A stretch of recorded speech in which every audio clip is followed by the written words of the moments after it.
Olá, amigos! É muito bom estar de volta com você, agora para a lição de número 7 da nossa série de Efésios, aqui no Classe de Professores. Nessa semana estamos estudando um pouquinho sobre o corpo de Cristo na igreja, que é um tema dominante em Efésios, né? Nessa semana há uma comparação entre o funcionamento do corpo e a igreja. Há uma ênfase aqui na unidade do corpo para o cumprimento da missão da igreja. É nesse capítulo que nós começamos a estudar um pouquinho dos dons espirituais. É uma das listas de dons que Paulo fala, que está também em 1 Coríntios 12, está em Romanos capítulo 12 também. Paulo começa no capítulo 4 enfatizando a unidade como um elemento fundamental da igreja que Cristo criou a partir da junção de judeus e de gentios. E ele apela para a unidade da igreja de forma prática. Para Paulo, esta unidade é uma característica espiritual que se manifesta na igreja. Ele faz uma lista. Então, ele trabalha com 7 elementos. Se você observar o capítulo 4, a partir do verso 1, você vai perceber que ele fala de 7 elementos que, digamos, confirmam esta unidade, né? Ele diz que há um só Espírito, há um só corpo, que é uma só igreja, a igreja de Cristo, né? Uma só esperança, um só Senhor, uma só fé, um só batismo, um só Deus e Pai. Então, você percebe que duas características, elas se sobressaem nesta unidade, né? Então, ele diz, em primeiro lugar, que essa unidade é uma unidade espiritual, Efésios 4, 4 a 6. Não é uma unidade das armas, não é uma unidade do poder, não é uma unidade imposta, mas é uma unidade que nos vem através do Espírito Santo, através da ação de Deus e da nossa permissão, logicamente, né?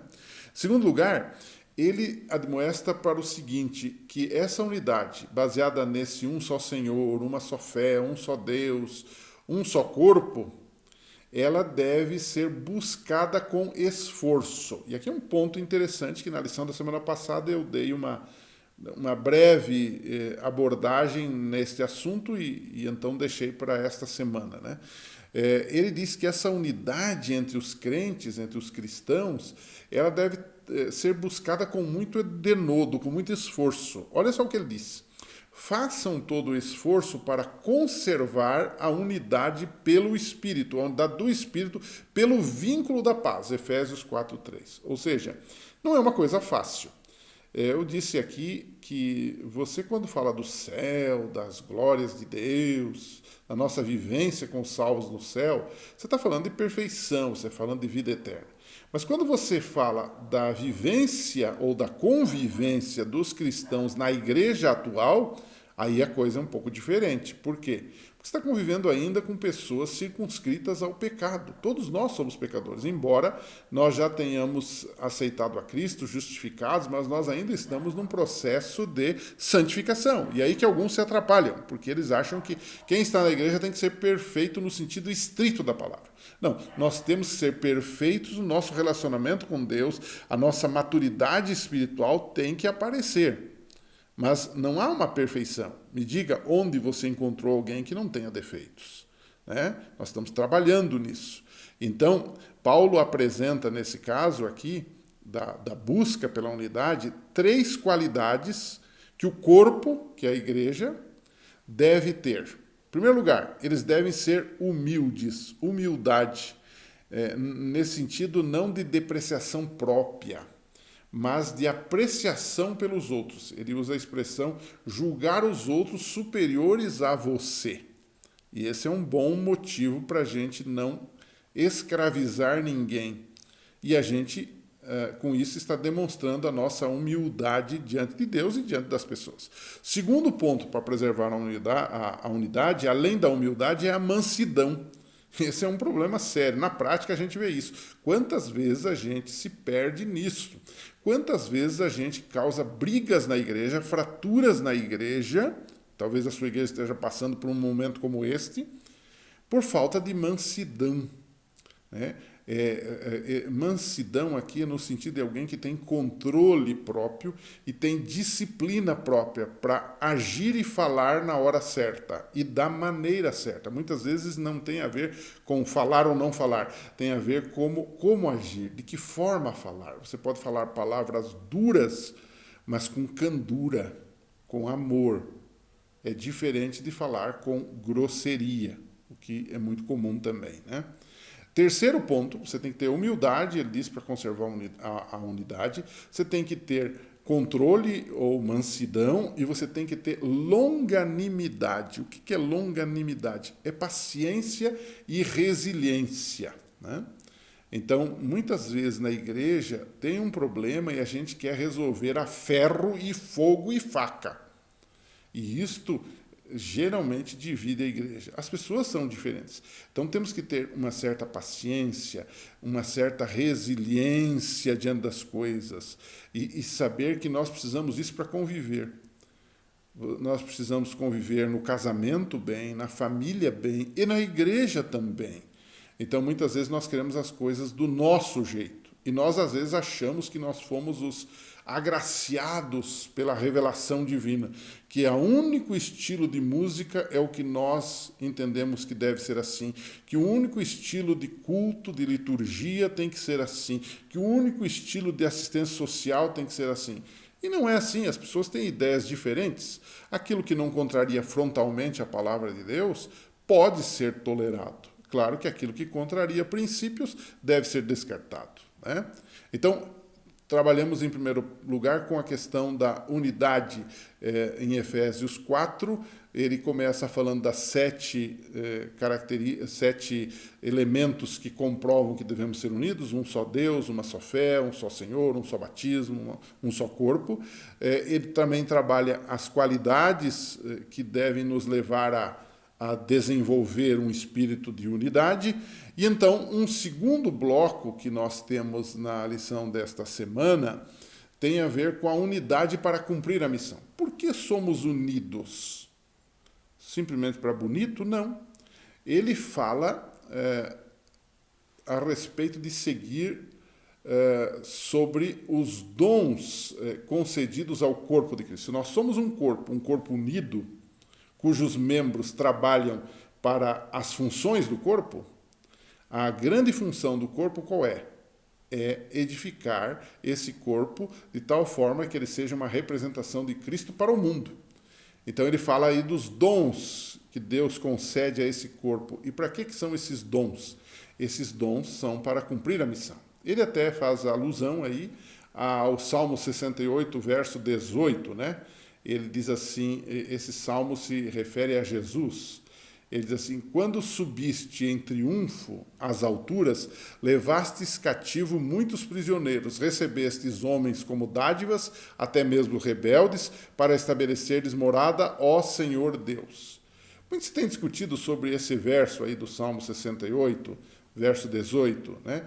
Mas o resumo, a gente pode aqui resumir, é que ele está dizendo o seguinte: Jesus venceu o diabo, o rei venceu o diabo. Esse era um salmo lá do livro de Salmos que identificava um rei vitorioso, né? O rei venceu o diabo, Jesus venceu. Essa é uma nota tônica do livro de Efésios. Jesus é o vencedor, né? Ele subiu aos céus e então ele desceu através do Espírito Santo, concedendo dons aos seus filhos, dons aos homens. Começou lá no Pentecostes e se espalhou por toda a história da igreja e chegou até nós também, né? E de que dons ele está falando, né? Você lembra que a lista dos dons no Novo Testamento ela não é fechada. Deus pode conceder outros dons segundo a sua vontade. Mas há uma lista muito importante em 1 Coríntios 12, em Romanos 12 e em Efésios capítulo 4. É uma lista menor, mas ele fala que é o tema de estudo dessa semana, né? Ele fala ele deu o Espírito Santo deu uns para profetas, para evangelistas, pastores e mestres. Na verdade, essa expressão pastor e mestre não tem um ezinho ali no meio, é pastor-mestre. Ou seja, ele está falando aqui, na verdade, da mesma função. Quer dizer, nós devemos ser pastores, mestres, evangelistas, profetas, né, no sentido de divulgação, de proclamação da palavra de Deus. E ele diz, qual é o grande objetivo destes dons? Não só aqui, mas também em Romanos 12, também em 1 Coríntios 12.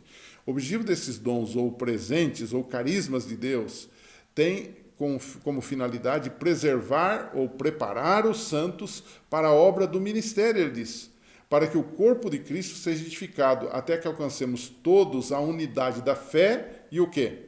Do conhecimento do Filho de Deus. Então, na prática, sendo bem simples, o que ele está dizendo aqui, eu vou colocar com as minhas palavras, né? A igreja existe e Deus dá dons à igreja, aos membros da igreja, que é o corpo de Cristo, para que exerçamos essas funções na igreja com o objetivo claro de preparar os de dentro para ganhar os de fora. Em resumo, seria isto: preparar espiritualmente os de dentro, trabalhar com a unidade da fé, do conhecimento de Jesus Cristo e da sua palavra, para que a gente possa ganhar os de fora, através da nossa vida e através do nosso testemunho, né? Até que cheguemos à medida, diz ele, da plenitude de Cristo, Efésios 4, 12 e 13. E aí nós podemos terminar a lição dessa semana com alguns perigos, eu coloquei como terceiro tópico, alguns perigos que rondam ou que ameaçam a unidade da igreja.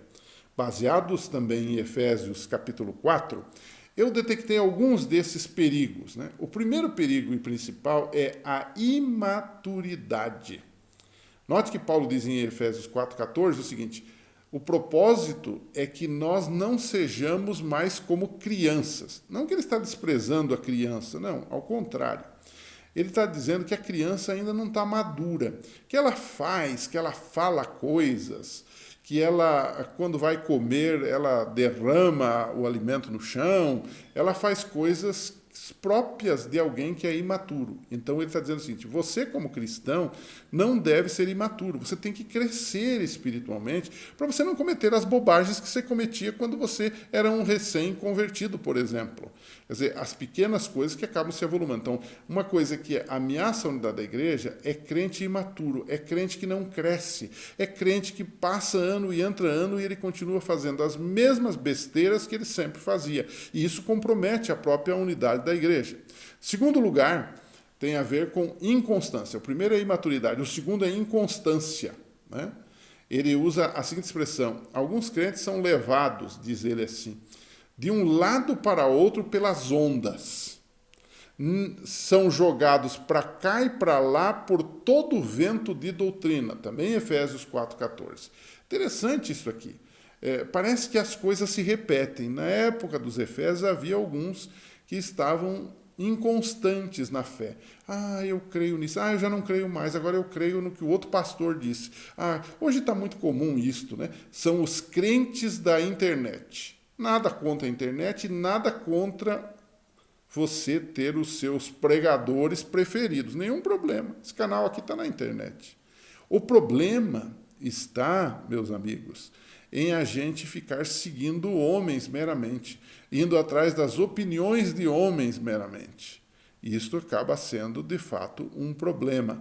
Então, são levados de cá para lá ou de lá para cá, como uma onda leva um objeto perdido no meio do mar. Então, ele fala aqui da expressão vento de doutrina, como isso está comum hoje. As pessoas não vão investigar a Bíblia a fundo, mas elas confiam no que um pastor disse, no que um padre disse, no que um religioso disse, e fica nisso. Então, esse é um problema para a unidade da igreja. A igreja acaba se enfraquecendo também. E o terceiro ponto que eu destacaria, o primeiro é imaturidade, o segundo é inconstância e o terceiro é ingenuidade. Olha o que o apóstolo Paulo diz assim, que muitos são levados pela astúcia e esperteza de homens que induzem ao erro. Ou seja, são ingênuos. Esse fulano está falando em Deus, ele está falando na Bíblia, fala tão bonito e fala tão macio. Olha só, ou fala tão animado, tem um culto animado, e eles vão atrás disso, são pessoas ingênuas. Isso também colabora para que a igreja não seja unida na missão, no propósito e na doutrina de Cristo. Ok? Vamos concluir? Como é que a gente pode superar, então, esses perigos que ameaçam a unidade da igreja? A resposta está na Bíblia, né? Efésios 4,15, eu leio o seguinte: antes, seguindo a verdade em amor. Perceba? Seguir a verdade em amor. Cresçamos. Lembra da imaturidade? Lembra da inconstância? Lembra da ingenuidade? Isso é prova de que você e eu não crescemos quando somos vítimas dessas coisas que fraturam a unidade da igreja. Ele diz assim: antes, seguindo a verdade em amor, cresçamos em tudo naquele que é a cabeça, que é Jesus Cristo. Efésios 4,15. Que Deus abençoe, que você possa trabalhar essas questões na sua vida pessoal e que haja crescimento. Na semana que vem a gente volta e nós vamos trabalhar um pouquinho mais o livro de Efésios, capítulo 4, a partir do verso 15 até o verso 32. Então você já pode fazer a sua leitura e na semana que vem a gente se encontra aqui. Um forte abraço, que Deus abençoe. Semana que vem estamos de volta, se Deus quiser.